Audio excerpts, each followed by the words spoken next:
না। হতাশ হয় কেবলমাত্র কাফের। হতাশ হয় কে? মুমিন কখনো হতাশ হয় না। হতাশ হওয়া ইমানের পরিপন্থী কাজ। আল্লাহ পাক বলেছেন লা তাকনাতু মির রাহমাতিল্লাহ, আমার রহমত থেকে মায়ুস হও না। দেখেন হযরত আইয়ুব আলাইহিস সালামের কত বড় রোগ হয়েছে, শরীর পোকায় ধরেছে, জর্জরিত হয়েছে, দুর্গন্ধ হয়েছে, গ্রামের লোকেরা তাকে বের করে দিয়েছে, স্ত্রী পুত্র পরিজন সব চলে গিয়েছে।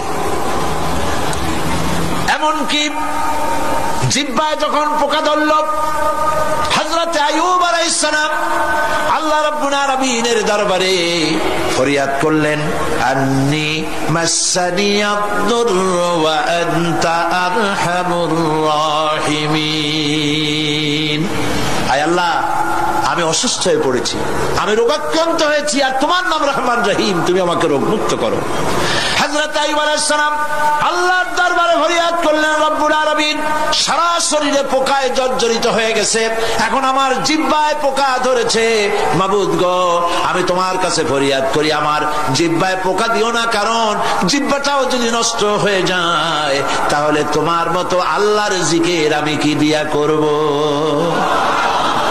হযরত আইয়ুব আলাইহিস সালাম আল্লাহ পাকের কাছে যখন এ ধরনের ফরিয়াদ জানালেন, রব্বুল আলামিন তাকে তার রোগ মুক্ত করে দিলেন, তার স্ত্রী পুত্র সব আল্লাহ রব্বুল আলামিন ফিরাইয়া দিলেন। সুবহানাল্লাহ।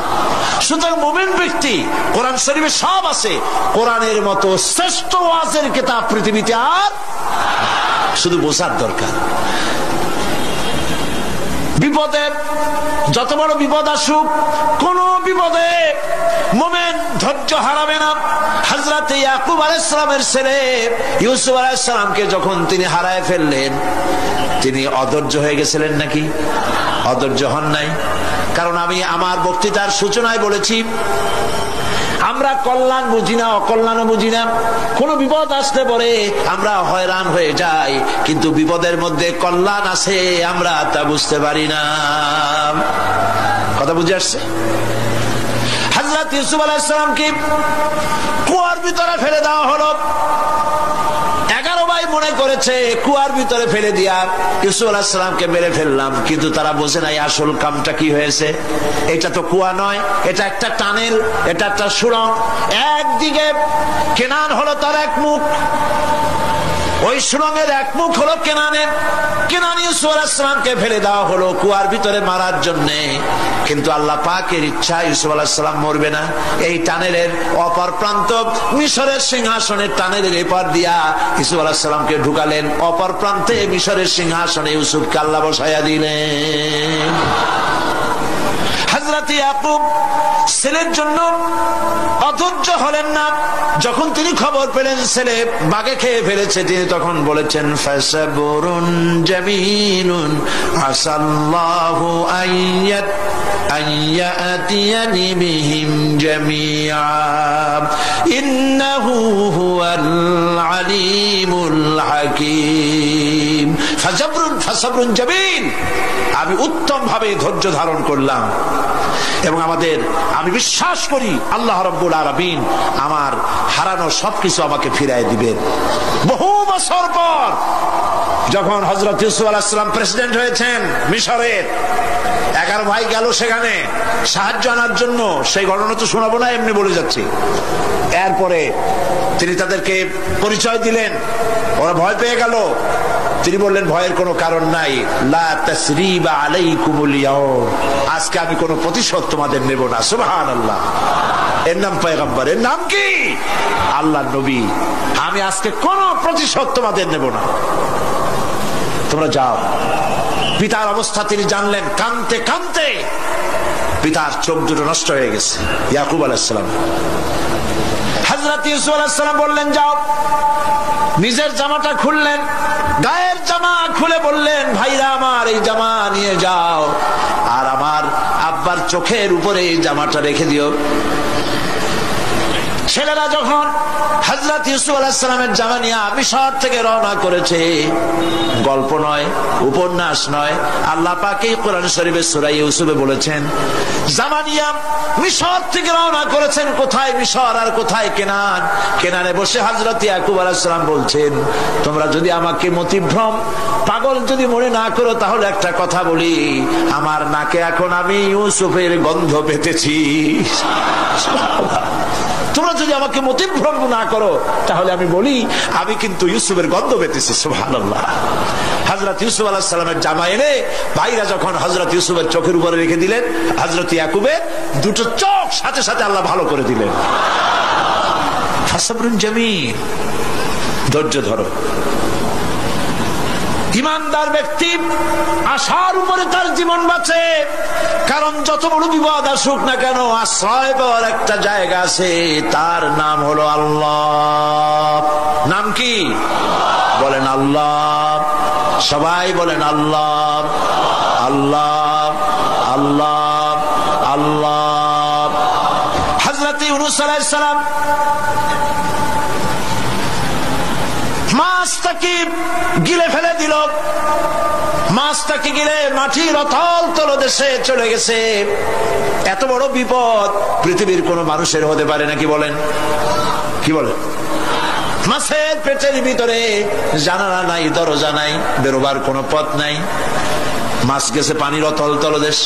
আল্লাহ পাক কোরআন শরীফের ভিতরে মানুষকে শোনান, আল্লাহ ওয়াজ করছেন। সুবহানাল্লাহ বলেন। আল্লাহ পৃথিবীর মানুষকে ওয়াজ করছেন, দুনিয়ার মানুষকে শোনান। আমার ইউনূস তো ধৈর্য হারা হয় নাই। ওয়াযান্নুন ইয যাহাবা মুগাদিবান ফাযান্না আন লান নাকদিরা আলাইহি ফানাদা ফিয যুলুমাতি আন লা ইলাহা ইল্লা আনতা সুবহানাকা ইন্নী কুনতু মিনাজ জালিমিন। ফানাদা ফিয যুলুমাত,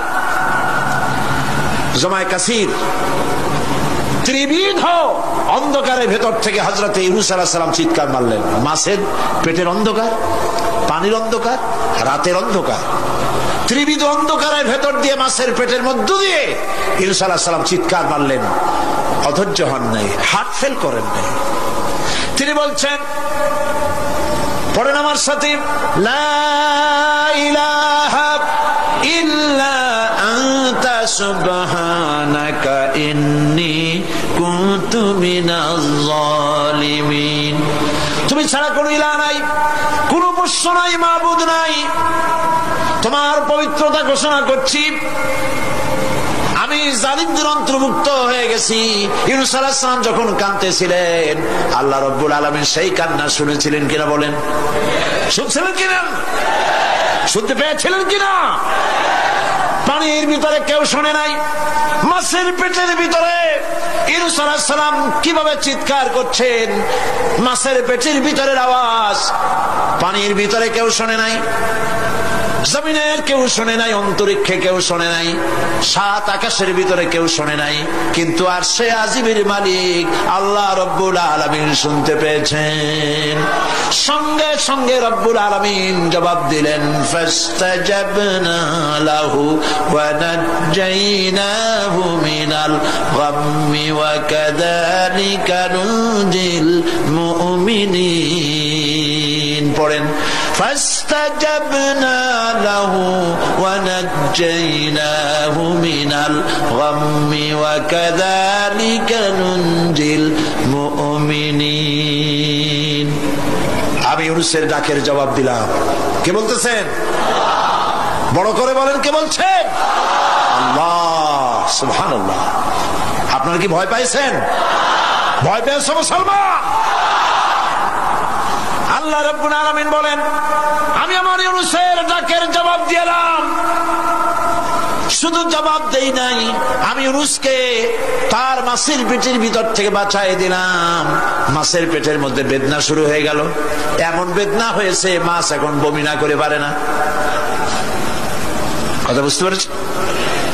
মাছ এখন বমি না করে পারে না, পানির উপরে মাছ ভেসে উঠল। আল্লাহ কোরআন শরীফের ভিতরে বলছেন মাছ সাতরায়া কিনারায় চলে গেল, ইউনূস আলাইহিস সালামকে বমি করে ফেলে দিল। ইউনূস আলাইহিস সালাম বেঁচে গেলেন। আল্লাহ পাক বলেন শুধু ইউনূসকে বাঁচাইলাম না, বরং আমি সকলের জন্য আশার বাণী শোনাই। শোনো মুমিনেরা, ওয়া কাযালিকা নুজিল মুমিনিন, মুমিন বান্দা যারা যত বড় বিপদ আসুক আমারে ডাকো, আমি বিপদ দিয়ে বাঁচাই দেব। সুবহানাল্লাহ, বিপদ থেকে আমি বাঁচাই দেব। আল্লাহ পাক বলেছেন ফাইন্না মাআল উসরি ইউসরান, ইন্না মাআল উসরি ইউসরা। জেনে রাখো দুঃখ এবং কষ্টের পরে রয়েছে সুযোগ সুবিধা, আর অসচ্ছলতার সাথে রয়েছে উদার সচ্ছলতা। যত বড় বিপদ আসছে এই বিপদের পরে আল্লাহ পাক তার গোলামদের উপরে রহমত নাজিল করবেন ইনশাআল্লাহ। সুতরাং ইমানদার লোকেরা তাদেরকে আল্লাহ পাক বলছেন কোনো ভয় নাই, কোনো চিন্তা নাই, যত বড় বিপদে পড়ো আমারে ডাকো, আমি ডাকের সাড়া দিয়ে দেব। সবাই আল্লাহরে ডাকেন, সুবহানাল্লাহ ওয়ালহামদুলিল্লাহ লা ইলাহা ইল্লাল্লাহ। জোরে পড়েন সুবহানাল্লাহ ওয়ালহামদুলিল্লাহ লা ইলাহা ইল্লাল্লাহ, সুবহানাল্লাহ ওয়ালহামদুলিল্লাহ